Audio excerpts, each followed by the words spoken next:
Un apagón afectó a todo el país y según el ministro de Energía, se debió a una desconexión en la línea de transmisión. La suspensión del servicio eléctrico provocó la paralización del metro de Quito y tranvía en Cuenca, atascos en las principales ciudades y dejó sin servicio de agua potable al menos 18 sectores de Guayaquil.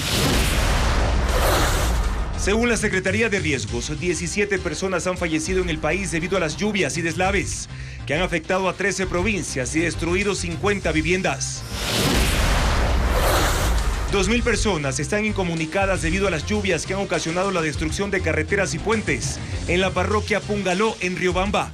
El INAMI alerta de tormentas eléctricas en 17 provincias. El sistema de bandas que fija techos y pisos para el precio de los combustibles establece un aumento de 5% y una reducción de 10%, dependiendo del precio internacional. El puerto El Conchero de Tenguel se ha convertido en un pueblo fantasma por la inseguridad. A pocos minutos de ese sitio, ayer fueron masacrados 8 pescadores y 2 de sus lanchas fueron quemadas.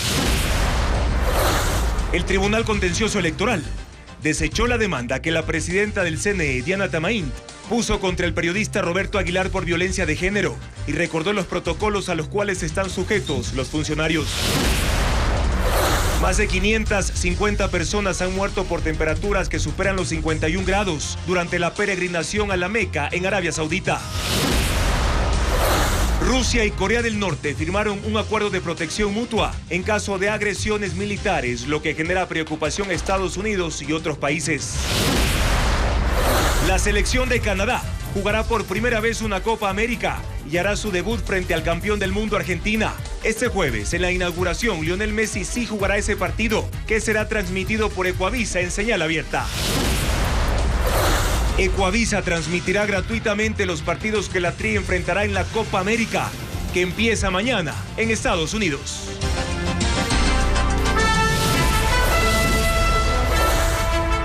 Televistazo Estelar con Juan Carlos Aisprúa.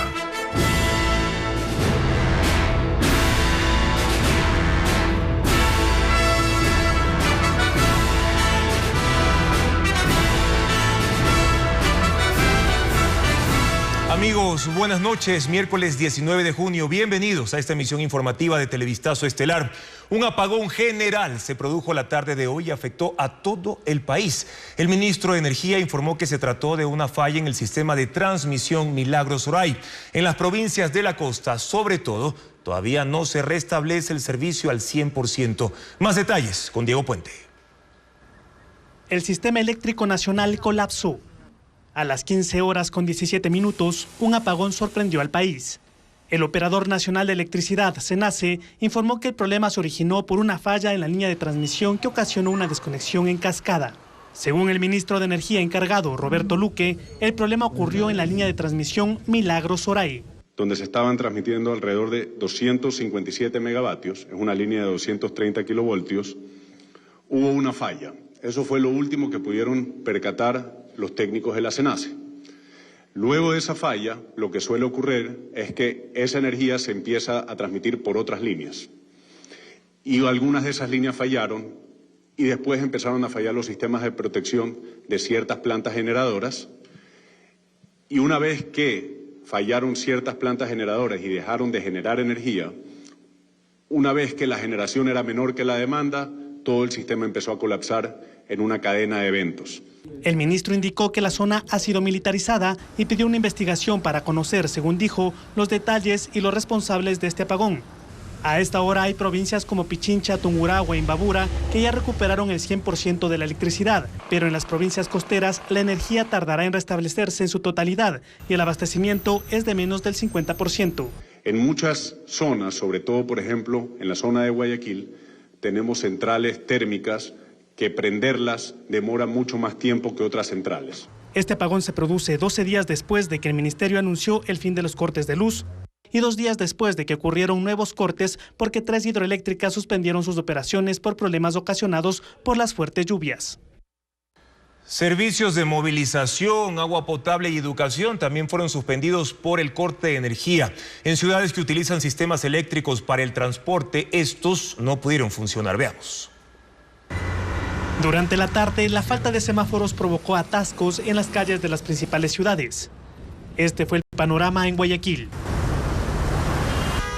En la capital también hubo embotellamientos por la falta de señales en las calles y avenidas. El problema se repitió en todas las ciudades que perdieron el servicio eléctrico. Por la falta de energía, el Ministerio de Educación suspendió esta noche las clases en la jornada nocturna en todas las instituciones que tienen esta modalidad. Los servicios de transporte también fueron afectados. En Guayaquil, la aerovía dejó de funcionar. El apagón también paralizó las estaciones de bombeo que llevan el servicio de agua potable a 18 sectores de la urbe, según Interagua. En Quito, el metro suspendió sus operaciones. Al momento del apagón, un tren estaba en funcionamiento. Los usuarios tuvieron que caminar para ser evacuados por el cuerpo de bomberos. En los accesos a las estaciones hubo filas de usuarios a la espera que se restablezca el servicio. En Cuenca, el tranvía dejó de operar. Además, los negocios en el centro cerraron temprano. Las compañías de internet y de telefonía celular tuvieron intermitencias en sus servicios. Hubo reportes de usuarios que no podían realizar llamadas o enviar mensajes. En Tulcán hubo afectaciones a negocios que necesitaban electricidad. Sastrerías y heladerías enfrentaron pérdidas. Las autoridades evalúan las pérdidas que dejó este apagón repentino que afectó a todas las provincias del país. Las afectaciones por las lluvias en el país dejan graves daños. La Secretaría Nacional de Gestión de Riesgos informó que hasta el momento 17 personas han fallecido y más de 1.400 están damnificadas. Carla Delgado informa que 2 cantones incluso ya fueron declarados en emergencia. 13 provincias fueron afectadas por las fuertes lluvias en el país desde el viernes. Los deslizamientos de tierra han sido los más recurrentes, según lo señala el último informe de la Secretaría de Riesgos. Las provincias con mayores impactos por el fuerte temporal son Napo, Tungurahua, Chimborazo y Morona Santiago. Al menos 9 ríos han subido el nivel. De ellos, 3 se desbordaron. El río Upano en Morona Santiago, el San Francisco y Río Negro en Tungurahua, provocando daños de infraestructuras y vías. Hasta el momento, 17 personas han fallecido, 1.409 personas damnificadas, 4 personas desaparecidas, 50 viviendas afectadas. También 32 kilómetros de vías fueron afectadas. 2 cantones fueron declarados en emergencia, Penipe en Chimborazo y Baños en Tungurahua. Y las labores de rescate continúan en la parroquia Río Verde, en Baños de Agua Santa. 45 bomberos y al menos 100 policías y militares están interviniendo en la zona cero. Francisco Garcés actualiza la situación en ese territorio de Tungurahua. 13 muertos y un desaparecido confirmado es el saldo del deslave en la comunidad de Río Verde, a 20 kilómetros de Baños. A ellos se suman 22 heridos, 5 de ellos hospitalizados en Ambato, Latacunga y Baños, en donde son atendidos. Es parte del saldo de esta tragedia que deja pérdidas irrecuperables a esta comunidad de 40 familias. Perdí a mi madre, a mi padre, a mi hermano, perdí a mi hijo. Me quedé sin nada igual, endeudados. Mi esposa necesita ayuda, está fracturada el tobillo, está en el hospital de Ambato. Tengo que ver tantas cosas. Son mi familia, media familia entero. Ahorita quedamos un poco de familias que hemos sobrevivido para seguir luchando la vida entre nosotros, unirnos y seguir en adelante. En la búsqueda de otras víctimas participan 45 bomberos y cerca de 100 efectivos de la policía y las Fuerzas Armadas. Todo se hace bajo la atenta mirada de los miembros de la comunidad. Obviamente puede como existir o como no más personas debido a que no existe la información necesaria y no se sabe cuántas personas estuvieron pasando quizás por el lugar también. Los esfuerzos de búsqueda se centran en uno de los costados del trazado de la carretera, que fue el sitio más afectado. Esta es la única estructura que quedó en pie de una fila de viviendas que había al lado de la carretera. 5 de ellas al menos desaparecieron completamente. Quienes sobrevivieron al desastre ahora buscan un nuevo destino. Ya no se sienten seguros y con la ayuda de vecinos trasladan lo que les quedó a sitios en donde piensan seguir sus vidas con más tranquilidad. Hace un año atrás perdimos a nuestra familia en el primer derrumbe que era arriba. Entonces era mi nietito, mi primo y mi esposita. Entonces ahora vean, nos pasa segunda vez. Fuimos casi afectados. Mi hija incluso se salvó por milagro porque iba delante del derrumbo, quedó solita. Entonces, nosotros ya no queremos estar más aquí. Son 125 familias de 2 barrios que requieren asistencia y nuevos sitios en donde vivir. La alcaldía de Baños ya dispuso un terreno con ese objetivo, mientras la Iglesia Católica y otras organizaciones coordinan la ayuda urgente para los afectados. Y en Riobamba, 2.000 personas están incomunicadas debido a los daños que deja el temporal en carreteras y puentes también. La parroquia de Pungalá es la más afectada, con 9 kilómetros de vías donde hay derrumbes. En Chimborazo las lluvias siguen provocando estragos. En la parroquia Pungalá del cantón Riobamba, un aluvión descendió por 4 quebradas, destrozando 2 puentes y 2 carreteras. Son 9 kilómetros de vías destruidos, donde además se producen continuos deslizamientos de tierra. Hay 2.000 personas de 12 comunidades incomunicadas. Los sectores más afectados son Alao y Maguazo. Se ha evaluado, durará un mes a un mes y medio, porque hay cantidad de material, piedras, rocas, árboles y sobre todo construir los puentes. Los estudiantes deben madrugar para llegar caminando a los 2 centros educativos de Pungalá, mientras que los habitantes que necesitan trasladarse a la cabecera cantonal de Riobamba tienen que hacer transbordos. Viajar 5 de la mañana de aquí, igual tienen que coger los carros de aquí. Igual vuelta nos dejen la otra vía, y ahí tienen que venir caminando los niños acá 2-3 horas. Pungalá es conocida por su alta producción lechera. 35.000 litros de leche se extraen a diario. Los 2.200 productores de la parroquia ahora deben caminar por 3 horas para llegar hasta el único punto donde pueden arribar los vehículos recolectores. 15 hectáreas de pastizal quedaron bajo lodo y sedimentos, dificultando también el alimento para el ganado.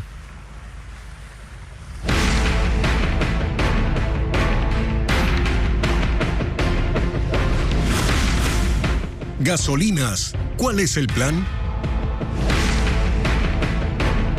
El precio de las gasolinas extra y Ecopaís aumentará 26 centavos desde finales de este mes. El gobierno señaló que se aplicará un sistema de bandas ajustable mes a mes para poder minimizar los incrementos abruptos de la gasolina a escala internacional. Pero ¿cómo funcionará ese mecanismo? Carla Delgado lo explica en el siguiente informe. El aumento de 26 centavos por galón para las gasolinas extra y Ecopaís, que aplicará desde finales de este mes, es la primera fase del plan que anunció el gobierno ayer. Luego se aplicará un sistema de bandas, en el cual el combustible podrá subir su precio hasta un máximo de 5% o bajar hasta un 10%.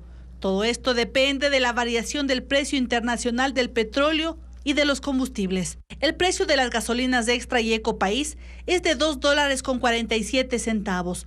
Con el incremento, queda en $2.73. Si el precio internacional fluctuara y se aplicaría el 5%, que es el tope, llegaría a $2.86.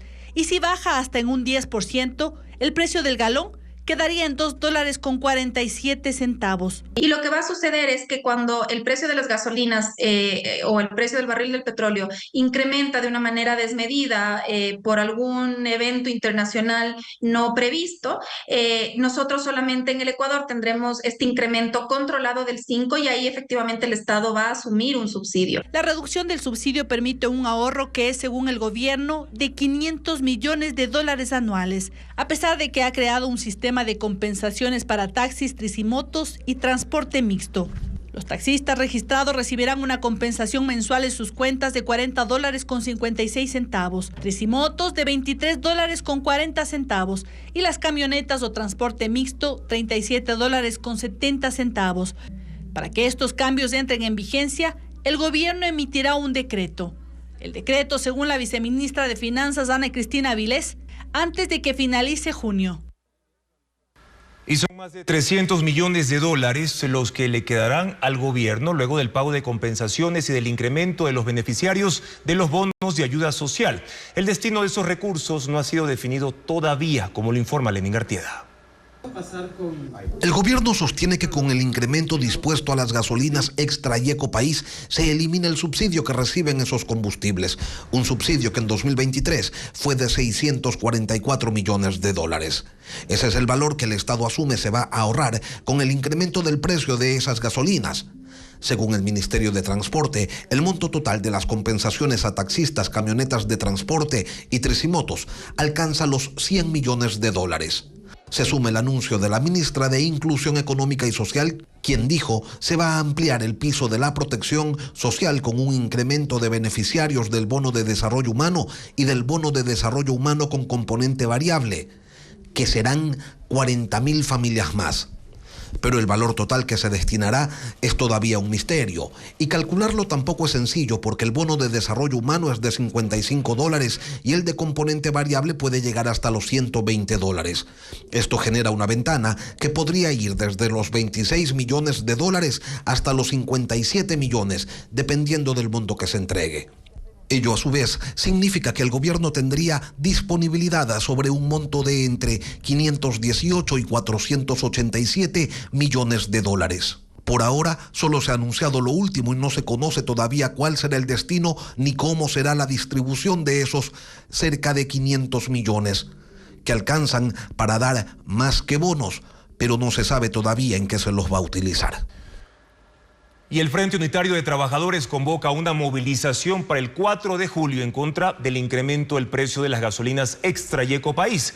José Villavicencio, presidente de ese gremio, aseguró que conversaron con el movimiento indígena para impulsar la protesta, aunque el presidente de la CONAIE, el Unidas ISA, dijo que no han convocado a marchas y que la decisión será tomada a través de una asamblea nacional. Rusia y Corea del Norte firman acuerdo de asistencia mutua en caso de agresión militar por parte de terceros países. Una cláusula de defensa que genera dudas sobre los alcances de esa alianza en momentos en que Rusia recibe de Corea del Norte proyectiles para la guerra en Ucrania. Putin dijo además que las relaciones con Corea del Norte están ahora en otro nivel. El reporte con Pedro Jiménez. Vladimir Putin fue recibido esta mañana en la emblemática plaza de Pyongyang, que lleva el nombre de Kim Il-sung, en honor al fundador de Corea del Norte, abuelo del actual mandatario, que gobernó el país desde 1948 y fue líder de una dinastía familiar que lleva 76 años en el poder. Desfile militar, himnos y una multitud perfectamente ordenada ondeando banderas para saludar al presidente ruso, que ha vuelto a ese país después de 24 años. El acto de bienvenida fue seguido por un encuentro privado durante más de 2 horas, luego con las delegaciones y la firma de una asociación estratégica que actualiza y amplía convenios vigentes desde 1961. Vladimir Putin afirmó que el acuerdo incluye una cláusula de defensa mutua en caso de que uno de los países sea atacado y que no descarta desarrollar una cooperación técnico-militar con Corea del Norte, que hoy se consolidó como aliado de Rusia en una relación que dijo llega ahora a otro nivel. Apreciamos mucho su apoyo constante e inmutable a las políticas rusas, dijo Putin, incluso respecto de la situación con Ucrania. Es decir, añadió, nuestra lucha contra las políticas imperialistas hegemónicas de Estados Unidos y de sus aliados contra la Federación Rusa. El presidente norcoreano respondió que apoya a Rusia en la operación militar en Ucrania. Analistas ven en este encuentro una oportunidad tanto para Rusia, que necesita más municiones y proyectiles de artillería de alto calibre para la guerra en Ucrania, como para Corea del Norte, que requiere alimentos, combustibles y tecnología rusa para el avance de su programa nuclear. Estados Unidos ha dicho que les preocupa no solo que el ejército ruso esté utilizando misiles balísticos norcoreanos para alcanzar objetivos en Ucrania, sino que podría haber cierta reciprocidad que afecte también la seguridad en la península de Corea, por la alta enemistad entre Corea del Norte y Corea del Sur, que ha denunciado como una amenaza el lanzamiento de misiles balísticos de prueba en la región.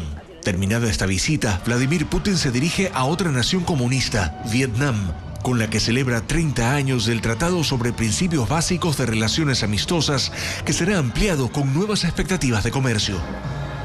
550 musulmanes han muerto debido al calor durante la peregrinación a la Meca de este año, que inició el 14 de este mes.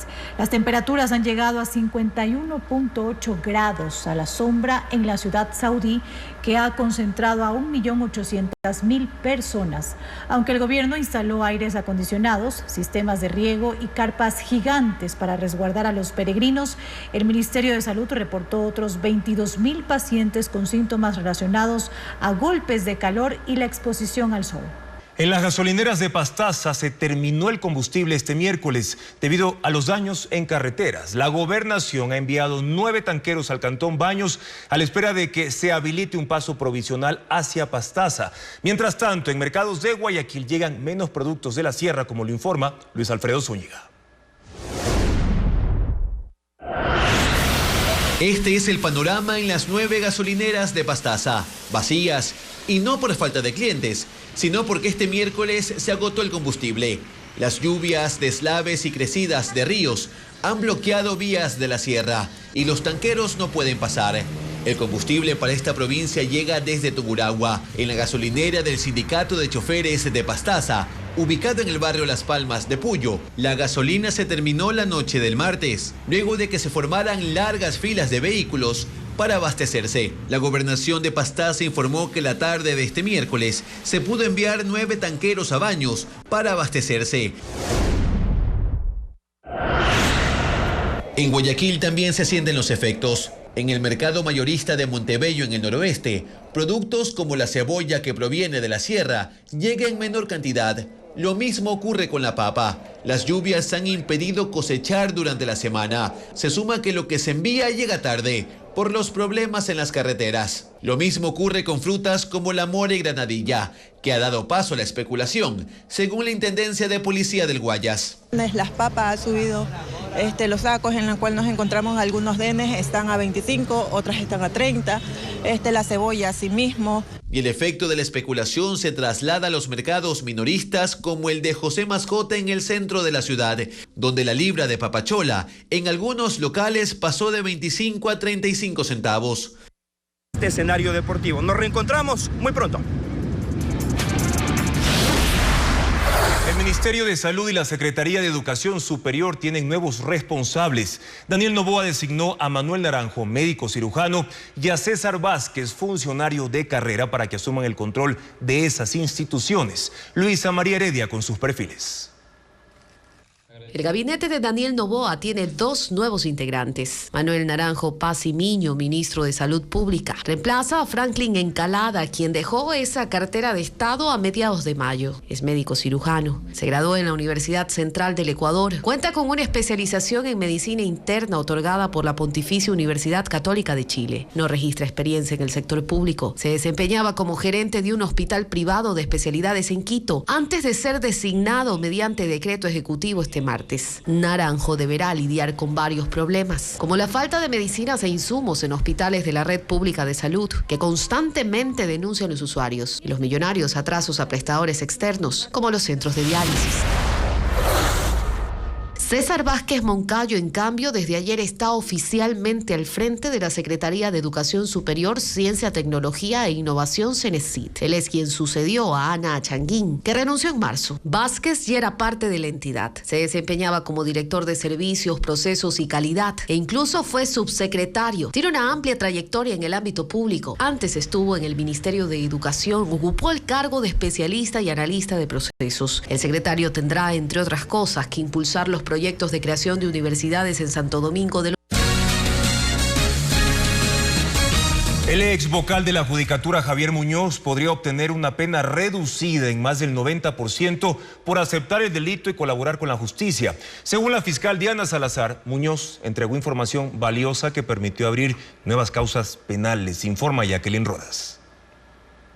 Escoltado por policías y guías penitenciarios, el ex vocal del Consejo de la Judicatura, Javier Muñoz, llegó a la Corte Nacional para aceptar su culpa. Ante el juez, reconoció que cometió el delito de obstrucción a la justicia, junto con Wilman Terán, cuando en el Pleno forzaron una falsa mayoría de 2 contra 5 para destituir al juez Walter Macías, con el fin de sacarlo del caso Vocales. A Muñoz, como autor del delito, corresponde una pena de 9 años y 4 meses de prisión por haber actuado mientras fue funcionario público, pero llegó a un acuerdo con la fiscal Diana Salazar para ser juzgado mediante procedimiento abreviado. Ella sugirió al juez que lo condene a 7 años y 8 meses. Sin embargo, Muñoz accedió a un segundo beneficio porque firmó un acuerdo de cooperación y brindó información que permitió avanzar en procesos penales que están en curso y abrir nuevas causas. Al final, la fiscal pidió que se condene a Muñoz a 9 meses y 4 días de prisión, que pague una reparación económica de $11,000 y ofrezca disculpas públicas. Salazar aseguró al juez que la cooperación del procesado fue eficaz y le entregó documentación reservada para que lo compruebe. El Consejo de la Judicatura se opuso. Su representante dijo que rebajar el 90% de la pena no es proporcional con el delito que Muñoz cometió. El juez Julio Inga decidió revisar la documentación únicamente con la fiscal Salazar y el procesado. Declaró reservada la audiencia y dará a conocer su decisión este jueves al mediodía. Javier Muñoz ha estado preso en la cárcel 4 de Quito durante 5 meses y 22 días. Si el juez da paso a la pena reducida, quedará en libertad en los primeros días de octubre.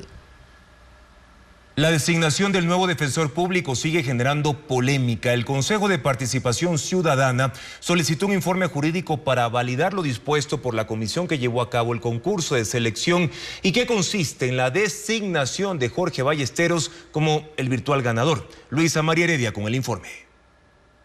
El Consejo de Participación Ciudadana y Control Social resolvió durante la sesión de este miércoles solicitar a la Coordinación de Asesoría Jurídica un análisis del informe final que fue entregado por la comisión que llevó a cabo el concurso de selección del nuevo defensor público. Comisión Ciudadana de Selección se abrogó funciones al analizar las resoluciones tomadas por el Pleno del Consejo de Participación Ciudadana. Gabriela Cadena, quien presidió la comisión, considera que esta decisión del Pleno va en contra del reglamento que rige el concurso. La normativa no habla de que si no están de acuerdo con la resolución de la comisión, los señores consejeros pueden someter a un criterio jurídico, no es así. El análisis jurídico estará listo en 2 días y posteriormente será revisado por el Pleno. Hasta eso, los consejeros habrán incumplido un auto emitido el martes por la jueza Jenny Freire, de la Unidad Judicial de Quevedo, provincia de Los Ríos, que fijó otro plazo de 48 horas para designar a la nueva autoridad. A Jorge Ballesteros, el Pleno lo descalificó por transgredir el principio de probidad notoria. El CPCC se asegura que presentó documentos falsos para inscribirse al concurso. Estados Unidos canceló una reunión de alto nivel con Israel sobre Irán, después de que el primer ministro Benjamín Netanyahu dijo en un video que es inconcebible que Washington haya estado reteniendo armas y municiones destinadas a Israel. Estados Unidos señala que hay fluidez en los envíos del material que necesitan para defenderse en múltiples frentes, que solo un cargamento de bombas pesadas no ha sido enviado, pero que eso no es novedad porque lo han dicho muchas veces y están intentando agilizarlo. El encuentro estaba previsto para mañana. Y 6 candidatos disputarán la presidencia de Irán el 28 de junio. Los aspirantes se enfrentaron en el primero de 5 debates televisados, pues habrá uno cada 2 días. Este primer encuentro tuvo una duración de 4 horas y estuvo centrado en la economía y el impacto de las sanciones impuestas por Estados Unidos. Otros debates serán sobre temas políticos y de relaciones internacionales en momentos en que Irán es señalado por su apoyo a la guerrilla libanesa Hezbollah, aliada del grupo Hamas en la guerra con Israel. La República Islámica busca así reemplazar al exmandatario Ibrahim Raisi, que falleció en un accidente de helicóptero en mayo. El norte de México y el sur del estado de Texas empiezan a sentir el impacto de la tormenta Alberto. Es el primer fenómeno oceano-atmosférico de la temporada de huracanes. Oleajes, viento, lluvias y las primeras inundaciones se producen en la costa. Las primeras marejadas provocadas por la tormenta Alberto en el sur de Texas se han extendido desde el puerto de Galveston al sur de Houston, bajando a Corpus Christi y a South Padre en el extremo occidental del estado. El fenómeno recorrió toda la sección de la costa y se movía lentamente. El viento ha sido intenso durante la tarde, pero no llegaba a la categoría de huracán. Se formaron trombas marinas y el nivel del agua creció tanto que inundó zonas residenciales en la primera línea de playa y también centenares de metros tierra adentro, por lo que el gobernador Greg Abbott declaró estado de emergencia para 51 condados. Alberto se mantiene como ciclón tropical y avanza directo a la costa mexicana, activando alertas en la península de Yucatán y en los estados de Campeche, Tabasco, Veracruz y Tamaulipas, donde se espera que toque tierra esta noche, aunque las lluvias comenzaron en la tarde. Como precaución, han activado unos 6.000 refugios. El Servicio Meteorológico de los Estados Unidos ha pronosticado una activa temporada de estos fenómenos en el Atlántico, con la posibilidad de que se formen hasta 25 tormentas, de las cuales unas 13 pueden alcanzar la categoría de huracán. El presidente de Argentina, Javier Milei, vuelve a criticar al presidente de España, Pedro Sánchez, a 2 días de un nuevo viaje a Madrid. Milei tildó de cobarde a Sánchez porque dijo, mandó a sus ministros a insultarme, cuando el secretario de Transporte lo acusó de consumir drogas. Luego mencionó que Sánchez va tras la libertad de expresión, aplicando la misma fórmula de Nicolás Maduro en Venezuela. Milei irá el viernes a España para una agenda particular que no incluye reuniones con funcionarios del gobierno. Disculpa, si yo fui el agredido. Una nueva ley contra el lavado de activos llegará a segundo debate en la Asamblea Nacional. Crea un consejo interinstitucional para enfrentar este delito y dispone que el director de la Unidad de Análisis Financiero sea designado por la función legislativa mediante una terna que tiene que enviar el presidente de la República. Políticos y hasta equipos de fútbol tendrán más controles sobre sus recursos. Eso propone el proyecto de ley de prevención de lavado de activos, que será tratado por la Asamblea en segundo y definitivo debate. La Comisión de Régimen Económico redactó el informe de la norma e incluye un mayor control de los movimientos financieros, entre otros, de dignatarios de elección popular, como presidente o asambleístas, jueces, alto mando militar y policial, directores de centros de rehabilitación, contratistas del Estado y clubes de fútbol profesional. Hay que tener detenimiento a cada una de sus transacciones, por ejemplo, y en eso va a estar pendiente los sujetos obligados para reportar a la UAFE las operaciones sospechosas. Los sujetos obligados son entidades como bancos, cooperativas, servicios de transferencia de dinero, empresas de construcción o de comercialización de vehículos, notarios. Y se pide hasta las organizaciones políticas que hagan estos reportes de riesgo, que pueden devenir luego en investigaciones de la Fiscalía. La Unidad de Análisis Financiero UAFE analizará esa información, pero la ley cambia la forma como será designado su director. Hasta ahora, lo hacía directamente el presidente de la República. El proyecto propone que lo haga la Asamblea. El oficialismo no estaba de acuerdo, pero aprobó el informe. Eso fue un requerimiento de otras bancadas, donde ellos pedían que sea de una terna enviada por el Ejecutivo y que la Asamblea Nacional decida quién sea el director de la UAFE. La ley creará un Consejo de Coordinación contra el Lavado de Activos que generará la política pública contra el delito.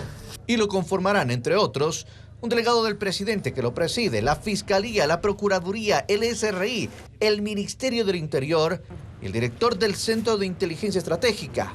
La norma además busca prevenir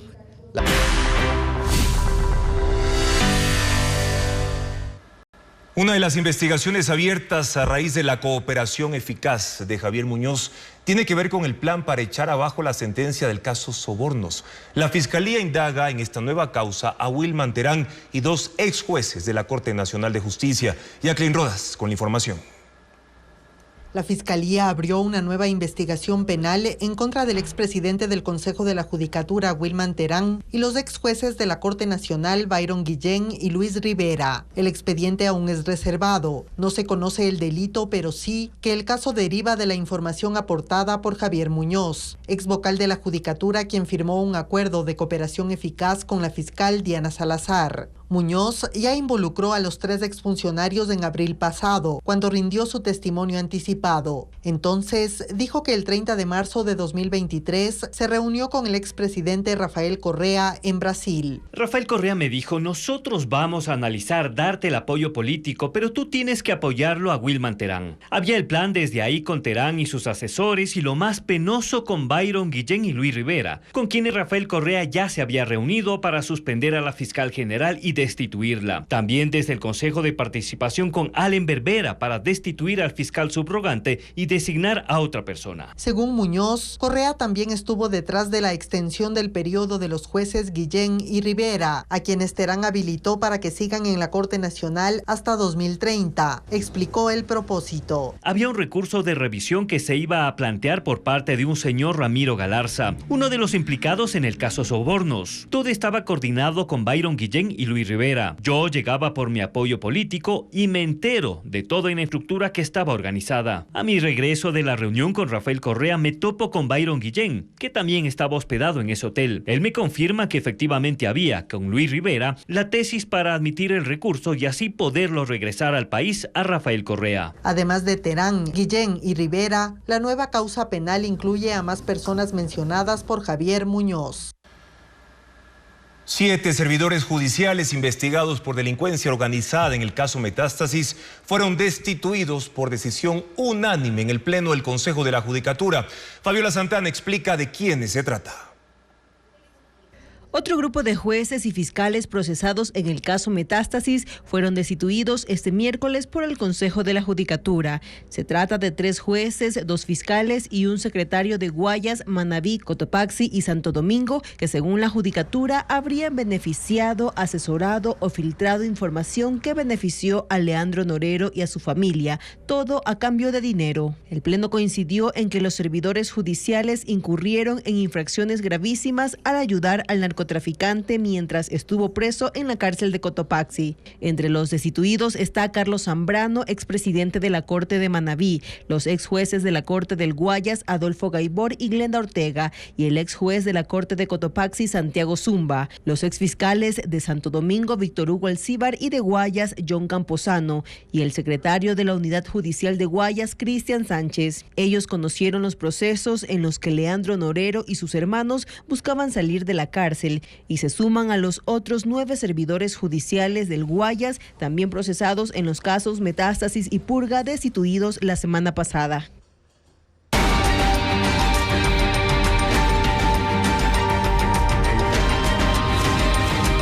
Violencia, la estela narco. 8 personas fueron secuestradas y asesinadas en la isla La Puntilla, en el Guabo. La policía señala que se trataría de una pugna entre 2 bandos de los lobos. 20 infantes de marina en 2 embarcaciones realizan la búsqueda en alta mar de los cuerpos de 6 de las 8 víctimas que fueron secuestradas la tarde de este martes durante un ataque armado en la isla La Puntilla, en la comuna de Bajo Alto, en el Guabo. Según testigos, 15 hombres con fusiles dispararon contra varias viviendas y luego raptaron a las 8 personas y se las llevaron en 2 lanchas que minutos después fueron incineradas con uno de los secuestrados a bordo. 3 horas después, un grupo de pescadores encontró el cuerpo de otra de las víctimas flotando cerca de la playa. Ambos fueron llevados a la morgue de Machala e identificados como Javier León y Celso Ortega. Según la policía, los 8 secuestrados fueron asesinados. Personal de Infantería de Marina había localizado los otros 6 cadáveres durante la noche, pero la marea alta impidió su traslado. De acuerdo a inteligencia policial, el ataque ocurrió debido a un enfrentamiento entre 2 grupos de los lobos que se disputan el mando en Bajo Alto, donde habitan las víctimas. Esta gente lo que hace es extorsionar principalmente a los dueños y armadores de las diferentes embarcaciones que realizan diferente tipo de actividad. Puede ser pesca, puede ser turística. Según dirigentes comunitarios, tras el masivo secuestro, al menos 30 familias abandonaron sus casas por el temor a que continúen los ataques. Y cerca del lugar donde ocurrió la masacre de El Guabo está el puerto El Conchero en Tenguel. Hoy es un pueblo fantasma. Pocos pescadores van por las mañanas, pero ante el pánico huyen. Merlin Ochoa informa que los habitantes se han tenido que desplazar debido a la criminalidad. Pueden agacharse, por favor. En el mar, 8 personas eran asesinadas con fusiles. En tierra, los habitantes del puerto El Conchero de Tenguel salían de la población la tarde del martes. A lo lejos se escuchaba la balacera y se veía lanchas con hombres pasar rápidamente. Los pocos pescadores que habían salido a la faena regresaron al puerto. Tras cámaras y con voz entrecortada, hablaban de la masacre en la comuna Bajo Alto. Por agua está a 6 minutos de distancia. Los militares se desplegaron ante la alerta de que los asesinos ingresen al puerto a esconderse. Los habitantes tomaron a los niños en brazos, sacaron ropa, maletas, electrodomésticos. Familias enteras salieron en camionetas, motos y a pie. En menos de 20 minutos, la zona quedó prácticamente vacía. Las calles lucían desoladas, el malecón sin actividad. los animales en los callejones. Unas cuantas personas de la tercera edad no salieron, colapsaron por el pánico. Que pueden venir pues, y acabar con nosotros, señorita. Uno construyó con su juventud para su vejez vivir tranquilo, pero ni eso se puede, señorita. En Puerto El Conchero viven 1.110 personas dedicadas principalmente a la pesca. Tenguel es una parroquia del cantón Guayaquil, pero geográficamente está más cerca de Camilo Ponce Enríquez en Azuay y El Guabo en El Oro. En este sector han sido acribilladas 12 personas en un mes. Esto les cambió la vida. En promedio, 20 de los 70 pescadores van por las mañanas con sus familias, pero todas las tardes, una vez que termina el trabajo en el mar, abandonan el pueblo hasta el siguiente día. Dejar todas las cosas abandonadas, todos mis esfuerzos, juntamente con mis hijos, es bien duro, bien difícil salir a arrendar. Otras 40 familias han dejado abandonadas las casas por completo. Las puertas tienen candados. Otros han colocado tablas en las ventanas para impedir que sean saqueadas. Desde que se fueron hace un mes, no han regresado. Para esta altura quedarse sin familia aquí, somos pocos nomás. Bastante pena me da porque créalo que me duele y a veces hasta las lágrimas se me salen.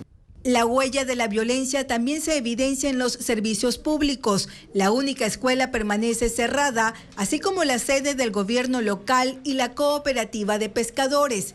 El puerto conchero pasó de ser el motor económico y turístico a convertirse en un pueblo fantasma. Y mañana, en una nueva entrega de Televistazo, las organizaciones criminales que operan en ese puerto y mantienen una guerra para tener el control del tráfico de drogas y también las extorsiones. Los terroristas Mafia 18 se enfrentaron con la policía en Nueva Prosperina, en el noroeste de Guayaquil. A esa zona se ha desplazado la organización delictiva que también opera en el sur de la ciudad junto al puerto. Hay 6 detenidos. La policía abrió la reja y de inmediato los agentes ingresaron.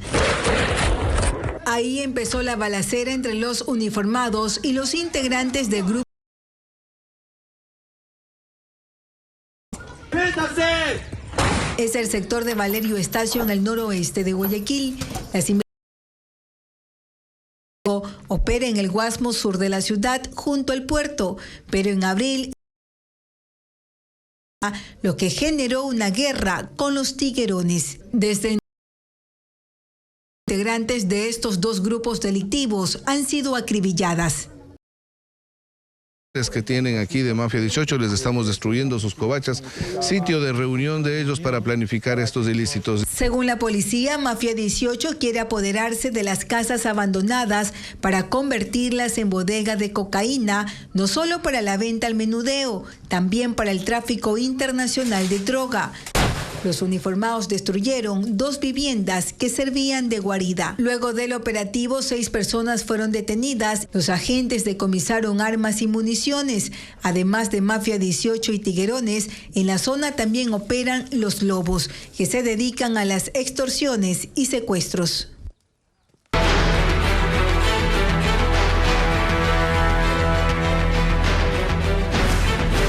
Lluvias, los daños se agravan. El INAMI alerta de lluvias intensas con tormentas eléctricas en el norte de la Sierra y Amazonía hasta este sábado 22 de junio. En tanto, varias carreteras ya presentan daños por las lluvias anteriores. Diego Cuenca con más información. El Instituto Nacional de Meteorología e Hidrología, INAMI, anunció que 17 provincias soportarán intensas lluvias durante el día y la noche. Las precipitaciones más fuertes estarán acompañadas de tormentas eléctricas y ráfagas de viento entre el 19 y 22 de junio. Las localidades en alerta son Esmeraldas, Carchi, Sucumbíos, Imbabura, Pichincha, Santo Domingo, Cotopaxi, Napo, Orellana, Bolívar, Tungurahua, Pastaza, Chimborazo, Morona Santiago, Cañar, Azuay y Zamora Chinchipe. Según el INAMI, las lluvias caerán con mayor énfasis en el norte de la Amazonía. Varios sectores ya presentan afectaciones en carreteras, como en el kilómetro 72 y 91 de la vía Aloa-Santo Domingo, que está cerrada debido a daños en las bases del puente sobre el río Guarracil. Los conductores de los vehículos han optado por tomar un desvío conocido como la vía Montúfar-Yuriquín, que está en malas condiciones. Toda la noche viajando. Y ahorita de nuevo tenemos que regresar y realmente no hay otra vía de acceso en estos momentos. En el sector Maspa en Napo, los vehículos deben circular con precaución, mientras personal remueve escombros que dejó un deslizamiento de tierra en la vía Yede Baeza-Papayacta. En la provincia de Bolívar hubo un socavón en el kilómetro 72 de la vía Guaranda-Ambato, que por ahora está parcialmente habilitada debido al colapso de una alcantarilla. El enorme hueco, de al menos 3 metros de ancho, fue rellenado la tarde de ese miércoles. Y la vía Baños-Puyo continúa cerrada al tránsito debido a los deslaves. Maquinarias habilitaron un paso controlado para poder brindar asistencia a las comunidades que están aisladas. Francisco Garcés con más detalles del panorama en esa zona. Un paso provisional se abrió en el sector de Río Verde en Baños y por ahí empezaron a pasar vehículos con productos de primera necesidad.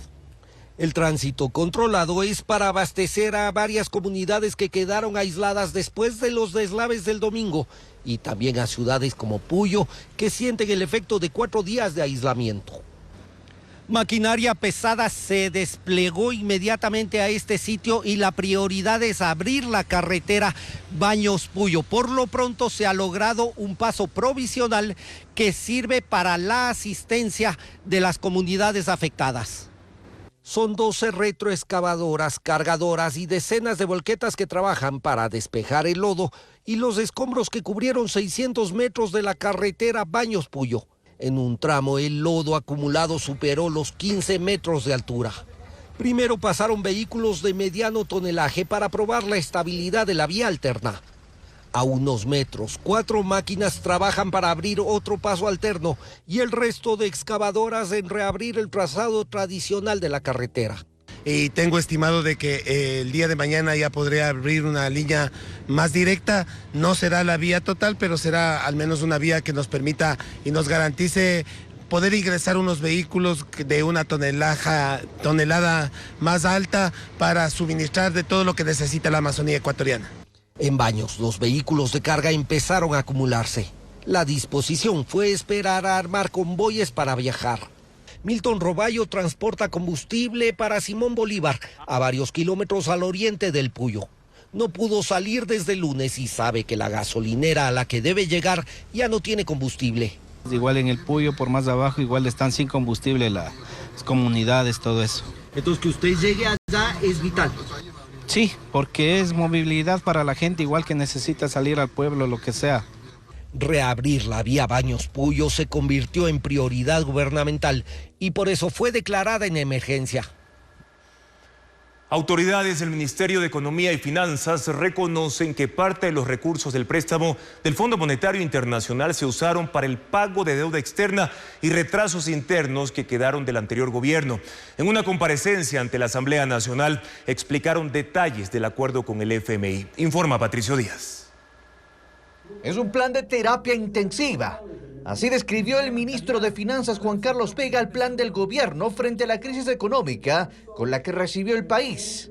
Y el acuerdo con el Fondo Monetario Internacional es parte de ese esfuerzo, dijo, ante la Comisión de Transparencia que fiscaliza las condiciones acordadas con el fondo. Vega informó que los $4.000 millones del acuerdo se recibirán durante 4 años y que para este año ya se asignaron 1.000 millones. De esos, se han utilizado 690, 240 en el Plan Anual de Inversiones, que incluye $50 millones para seguridad y defensa nacional. 450 millones fueron destinados a obligaciones pendientes del Estado, que no solo incluye, dicen en el Ministerio, deuda externa. Pagos por infraestructura, pagos pendientes con proveedores, pagos pendientes a nivel local. El viceministro señaló que los 300 millones que quedan irán hacia el Plan Anual de Inversiones. Vega destacó que esos recursos no se destinarán a sueldos y salarios, gastos de bienes y servicios, ni tampoco para intereses de deuda. El funcionario destacó las posibilidades de liquidez que abrió el acuerdo con el fondo. Y mencionó que el FMI ha apoyado el plan económico del gobierno, que incluye, por ejemplo, generar un esquema de pago de la deuda con el IES y revisar las exenciones tributarias para los sectores con mayores ingresos. Es el plan que nosotros presentamos al fondo, que incluía el paquete tributario y el arreglar el subsidio más inequitativo que tiene el país. La comisión no tiene legisladores del oficialismo y la mayoría cuestionó precisamente la eliminación del subsidio a la gasolina. El ministro defendió la decisión. El Tribunal Contencioso Electoral negó una demanda por violencia política de género presentada por la presidenta del Consejo Electoral, Diana Tamaín, contra el periodista Roberto Aguilar. Fabiola Santana resume el contenido de la sentencia. El Tribunal Contencioso Electoral negó la denuncia presentada por la presidenta del CNE, Diana Atamaín, contra el periodista Roberto Aguilar. En noviembre pasado, Atamaín lo denunció por infracción electoral muy grave y violencia política de género, por la publicación de un artículo de opinión en Diario Expreso el 27 de julio de 2023, titulado Diana, levántate y anda. Ella pedía que se imponga al periodista $80,000 de reparación económica y la suspensión de sus derechos políticos. Este martes, el juez electoral Fernando Muñoz ratificó el estado de inocencia del periodista porque no identifica actos de violencia política de género, sino una crítica dirigida al accionar de la presidenta del Consejo Nacional Electoral. Además de la inocencia del periodista, la sentencia del TCE sienta un precedente jurídico, pues analiza los límites y alcances de la libertad de expresión y el nivel de tolerancia al que están obligados los servidores públicos. Es posible identificar que el señor Roberto Aguilar emite en contra de la magíster Diana Atamaín frases como pusilánime y obsecuente Diana Atamaín, diligente como un cadáver, miseria de funcionaria. No obstante, es posible establecer una relación directa entre los calificativos publicados y la opinión que tiene el periodista respecto de la forma en que la magíster Shiran Diana Atamaín ejerce su cargo, no pudiéndose identificar ningún agravio en contra de su dignidad como mujer o a sus personales condiciones de género. Además, dice que el artículo está dentro del marco de los discursos especialmente protegidos por el derecho a la libertad de expresión por tratarse de una opinión propia de un periodista que en ejercicio de su oficio ha dirigido críticas al quehacer institucional de una servidora pública, no en contra de su dignidad como mujer. Justamente en su artículo, Aguilar critica la pasividad de Atamaín frente a... Por su confianza y sintonía, amigos, mañana en contacto directo estarán Eduardo Carminiani, abogado del periodista Roberto Aguilar, para hablar sobre el fallo que archivó la denuncia de Diana Atamaín, que cambió una crítica en violencia de género. Además, Cristian González, representante del Banco Mundial en Ecuador, para analizar el informe hecho por esa institución sobre las vías de desarrollo para cambiar al Ecuador. Los esperamos en la primera emisión de Televistazo a partir de las 5:55 de la mañana. Gracias por habernos acompañado. Buenas noches, que descansen.